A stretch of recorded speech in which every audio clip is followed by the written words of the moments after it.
This is Catholic Daily Reflections for Friday of the first week of Ordinary Time. Today's reflection is entitled, An Act of the Greatest Charity. They came bringing to him a paralytic carried by 4 men. Unable to get near Jesus because of the crowd, they opened up the roof above him. After they had broken through, they let down the mat on which the paralytic was lying. This paralytic is a symbol of certain people in our lives who seem to be incapable of turning to our Lord by their own effort. It's clear that the paralytic wanted healing, but he was unable to come to our Lord by his own effort.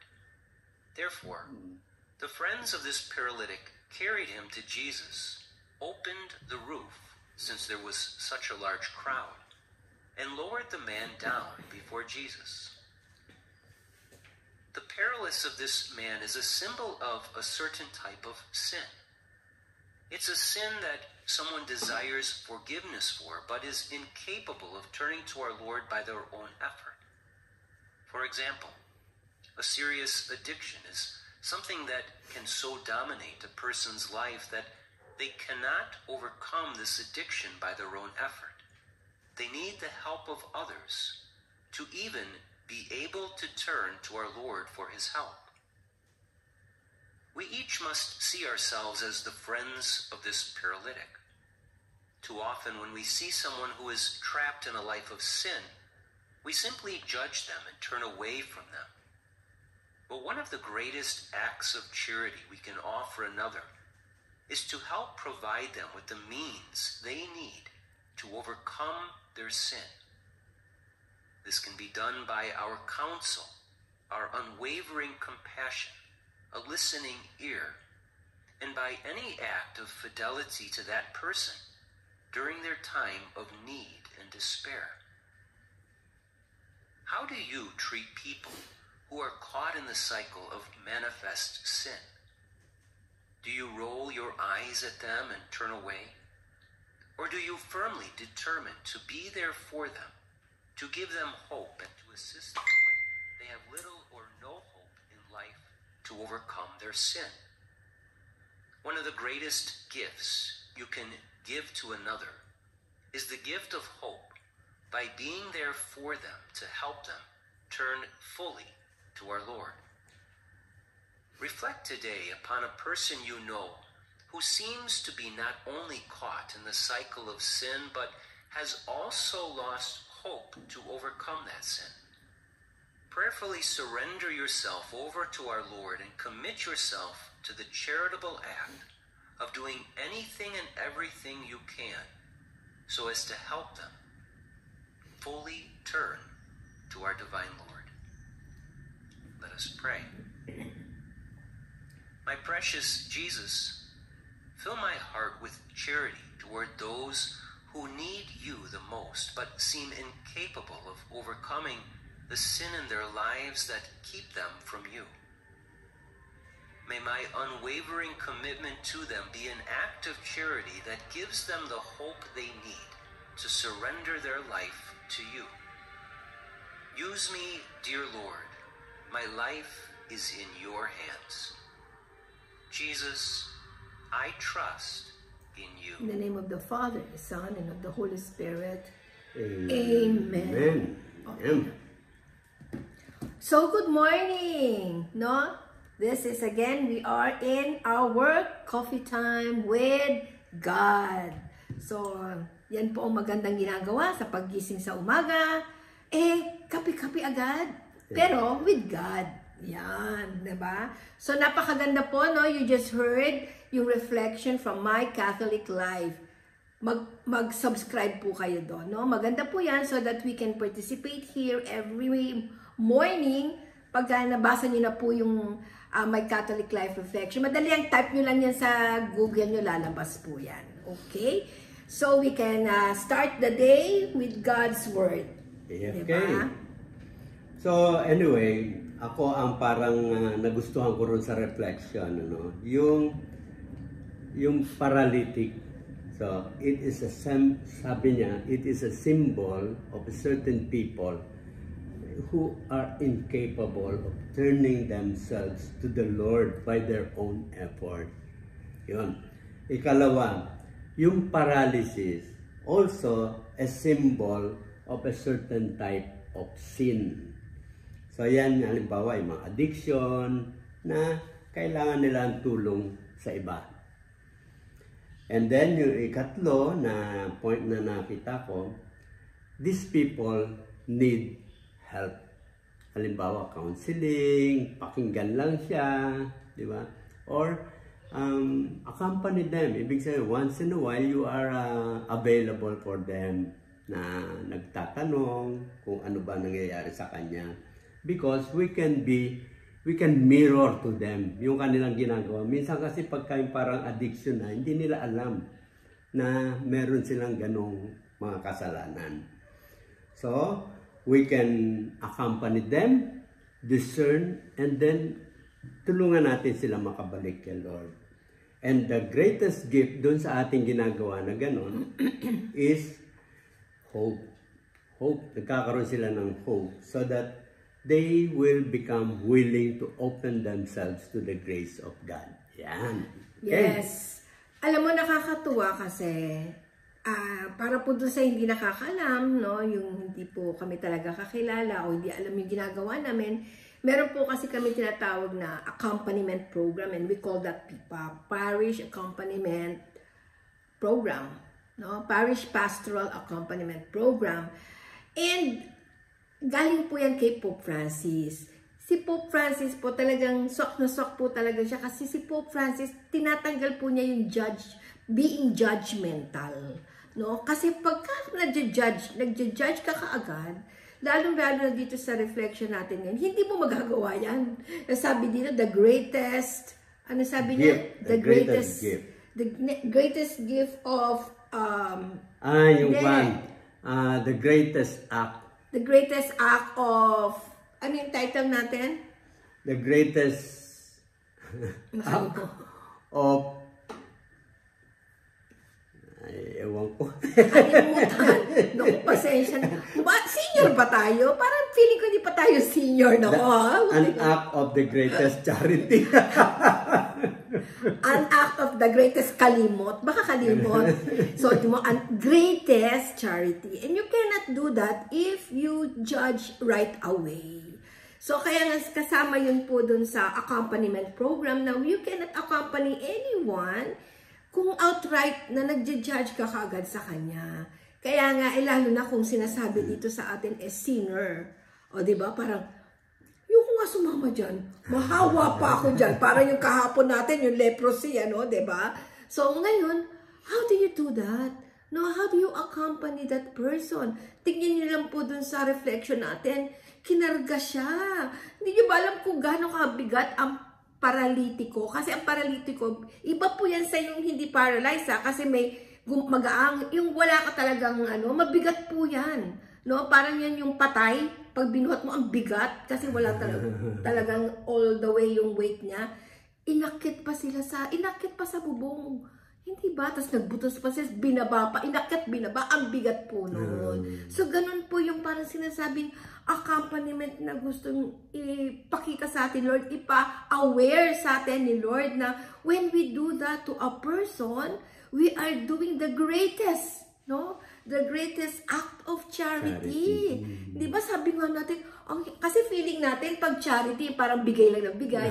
Alam na kung mayaman ka at may sobra kang pera, act of charity, ang dali-dali.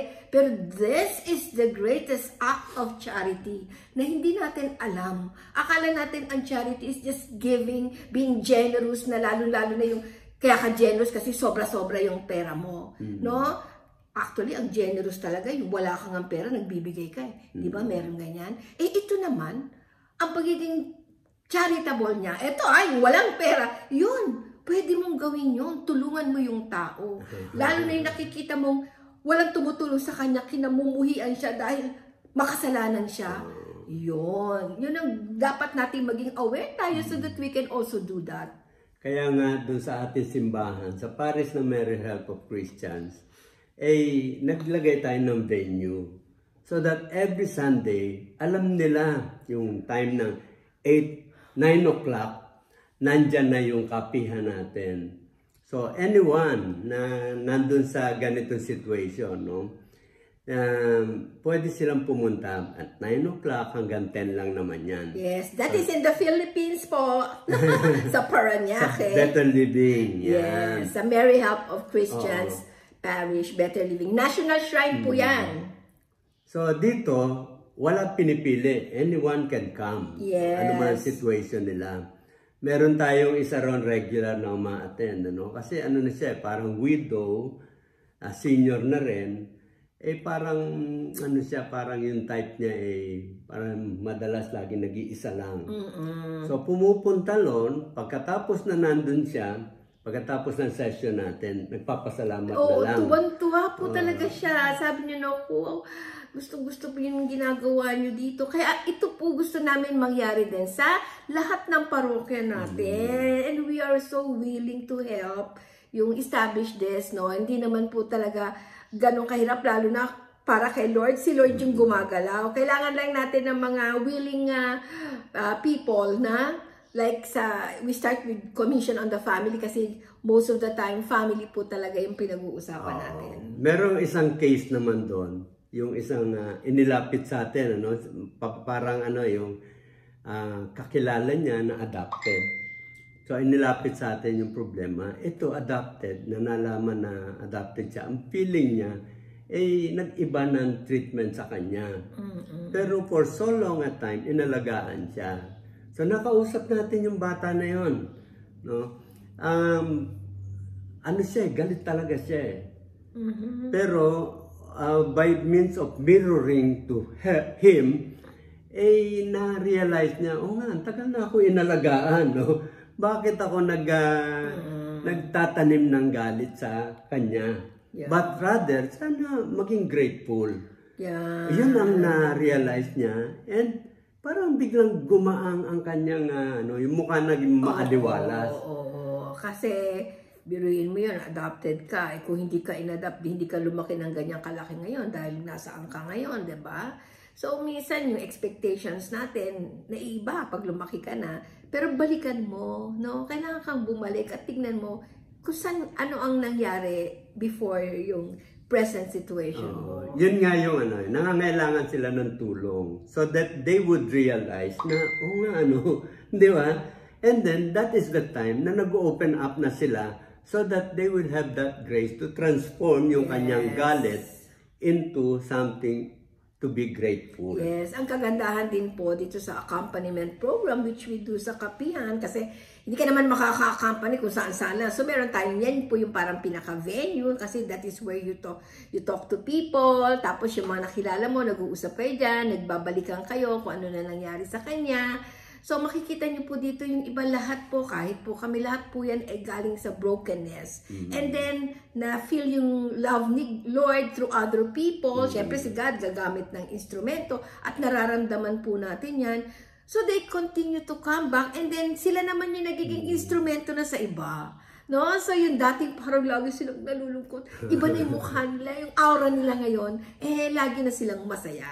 Oo. At saka dyan, hindi natin gustong maibigay sa kanila yung impression na pagpunta na ron, they can get ayuda. No? Yeah. What we can offer them is the hope. Yes. Yung may pag-asa ang kanilang buhay. Ayuda pa rin. Ayuda pero yung ayuda na parang, alam nyo kasi, meron lang akong comment yan na yung ayuda kasi is material thing yan, ano? Yes, nabigyan ka. Pero, pag naubos, wala na. Ang binibigay namin, kahit wala kang hawak, no? Masaya ka, kahit kailan. Di ba yun yung gusto natin? May pera ka, wala kang pera, wala kang kahit mahirap ka, masaya ka. Di ba mas maganda yon?